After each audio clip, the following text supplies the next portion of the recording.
When you have over 2,000 pupils in school, how do you ensure democracy prevails? Lymm High School in Cheshire adopted a German model for its school council to ensure every pupil had a say. Here at Lymm, it's the start of a new school year, and over the next few weeks, teacher Nicole Harris will embark on another year of setting up and running the whole school council. There are 2,000 pupils in the school from Key Stages 3, 4 and 5, all of whom are placed into one of 5 halls. Each hall is led by their own hall management team, which comprises a member of each year group and each key stage. Each hall has a member of staff, their head of hall, to lead and guide them. Representatives from these hall management teams make up the whole school council. Students in our school are very vocal. If you have a debate, they have an opinion. And they like that opinion to be heard. So where better than to have your opinion aired in a hall management team or a whole school council. Just as every child in the school is a member of a hall, every member of staff is a member of a hall, and all the tutor teams and the attached staff and even the support staff all have a hall. It's quite a complex system, but the reasons for doing it are really quite simple. One, to get as many students as possible to be able to have management and leadership experience, because that's really important. And the other is so that we get a really good representation of the 2,000 students that attend our school. It's very easy to have a small select group that do wonderful work, but it's not what the students want, and that's what we want. We want the students to actually achieve something in school. Today's recruitment day for this year's hall management teams and school council, as well as introducing new members of the school community to the council concept. Now that you know people a bit better, I'm going to ask you to put your hand up to nominate somebody that you think would be a good rep. And you've got to give me a reason why you think that person is a good rep. And then just to check that it's not your best mate, I need somebody to second it, to say, yes, I agree with that. As far as being elected to hall management teams, each head of hall has got a different way of doing it. And basically, I'm relying on their expertise in this field. So some of them actually invite students to stand and then the class will vote. At other times, they will ask the class to nominate people, and if those people are agreeable, they will go forward. Alternatively, if you're in a situation where there's not a lot of interest in that particular form group, then it will be up to volunteers to come forward. It's not an ideal situation. Obviously, we would like to have a democracy. We would like to have every member actually voted in, but it doesn't work in a school this size. Who would like to be the first person to nominate? Okay. Hannah Banana. Okay, why? Because she's organised, she can take notes, she's punctual, and she's all the stuff on the board.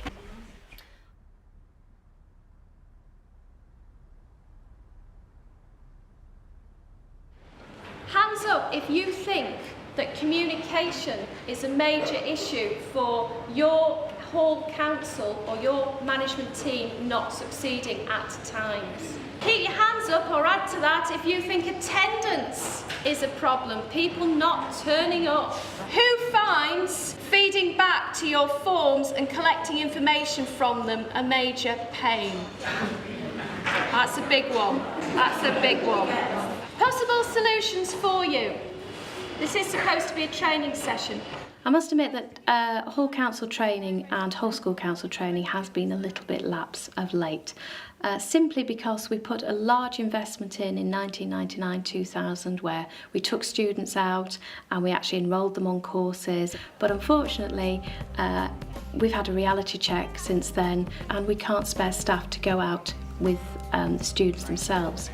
So a lot of our training's been done in-house. We've now got a big gap where the students who were in year 7 and year 8 when the training started are now in year 13.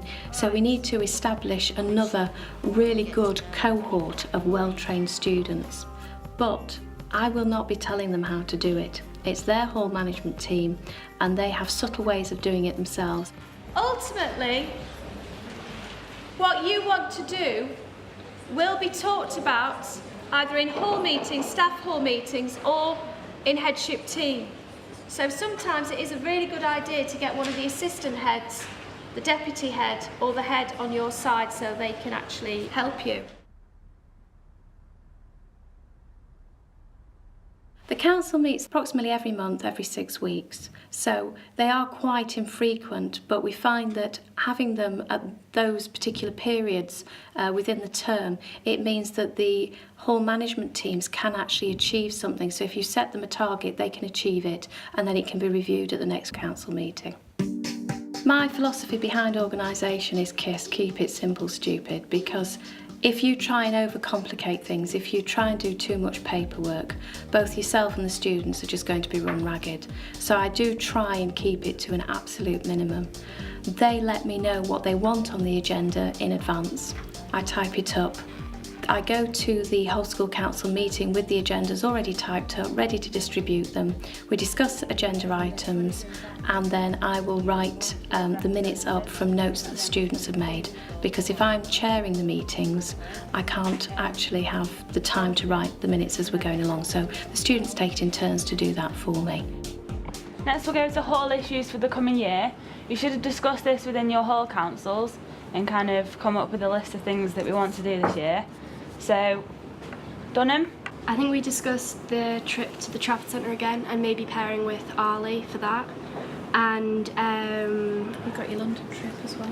yeah, the trip to London, and also something else. Oh yeah, recycling as well. I think we're going to focus on that this year. Tatton? Anyone from Tatton? Yep. Uniform. The girls seem to complain about the PE shorts, which I can't really comment on personally, but they say they're disgusting. Can the ladies elaborate on what the problem is, please? What is the problem with the PE shorts? I don't know about the PE shorts, but I know a couple of Year 7s at our meeting were saying that they didn't like the girls' PE skirts. Our students don't necessarily have specific roles within the whole school council. We did try that, but then it actually ties people down to only being able to do one thing. And yes, you can actually get students playing to their strengths, but most students want to try everything, so we try and allow that to happen. We have a minimum number, but we have no maximum number for how many students are on the whole school council. So long as each of the 5 halls is represented and there's at least one person from each key stage, then I am happy.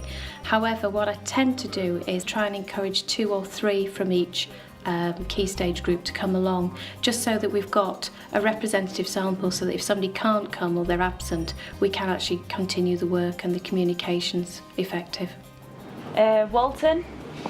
Have we got any feedback? The price of the healthy food, it's like with those the cans and that new drinks machine, they're costing 10p more than they did last year. Now we know that they're healthy, but things like apple ties, which were 50p last year, are still there now and now 60p.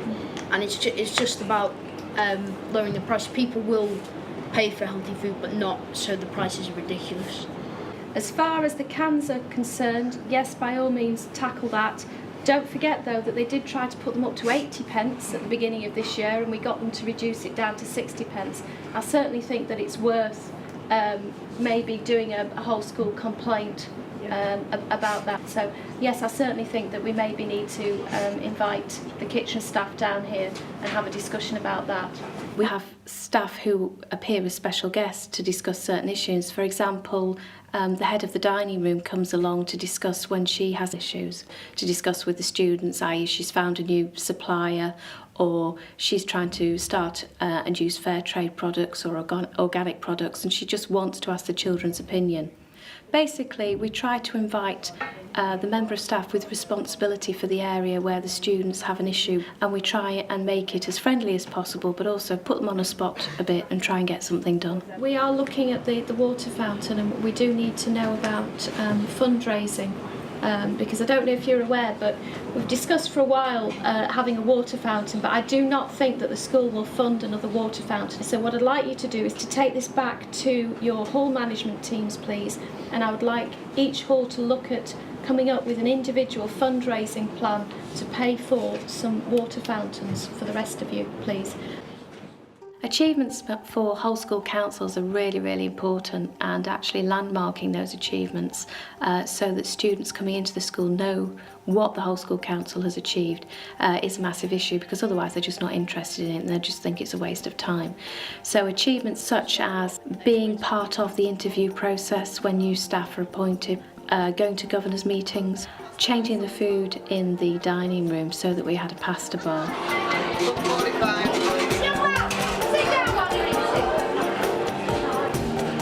Changing the healthy eating options, reviewing school policies, and for the governors to know that the whole school council has reviewed that policy and we have amended that policy.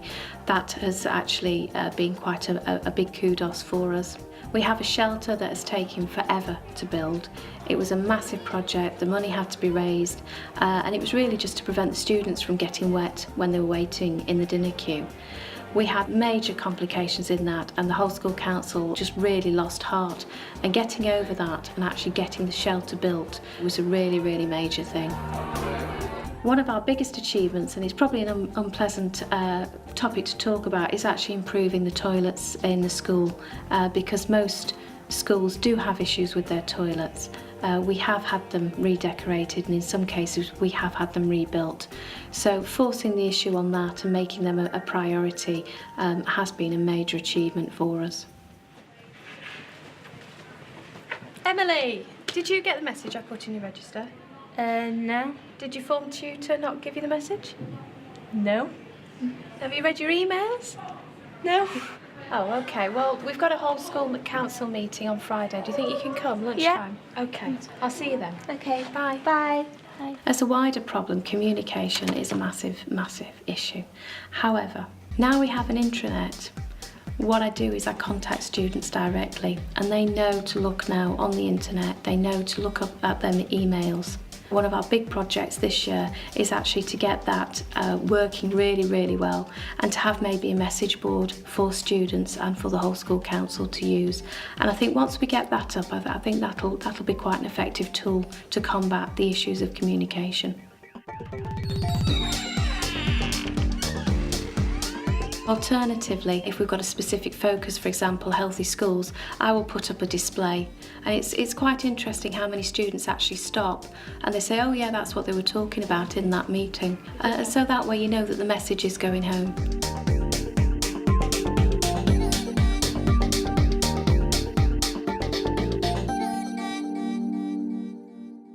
My advice to anybody who is either thinking of setting up a whole school council or who is running one at the moment is to be flexible, is to try things out, and if they don't work then bin them quickly and move on. I try as much as possible to respond to the students. I think most of my students know that they can give me constructive criticism and I will act on it, and I do ask them for regular feedback. I don't think there's anything wrong in just every now and then checking that things are working and then just tinkering with it. So be flexible, be open, and openly ask for criticism.